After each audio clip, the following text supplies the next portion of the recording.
Ko antropologai išmoko iš genčių, kurios neturi ekrano? Jie pastebėjo vieną įprotį. Dirbdami kasdienius darbus, šie žmonės daug dažniau pakelia akis ir apsižvalgo. Daug dažniau nei mes. Kodėl? Nes jų pasaulyje viskas nuolat keičiasi. Pakėlė akis, tolumoje pastebėjai gyvūną, pakėlė akis, pamatėjai besikeičiančius debesis, kurie gali išpranašauti liūtį. Pamatai paukščius ir supranti, kad miške gali kažkas įvykti. Tai yra gyvas dėmesys, sujungtas su aplinka. O dabar pažiūrėkime mus. Kada eidami gatve mes pastebėjome kažką naujo?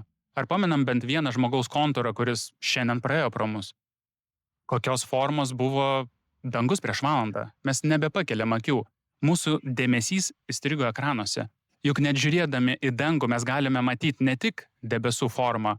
Mūsų pasąmonė jose skaito mūsų pačių mintis, kaip senoliai skaitydavo ateitį iš kavos tirščių.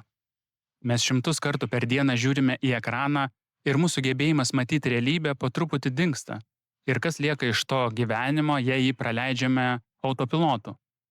Atsakymai čia nereikalingi, tiesiog reikia pakelt akis.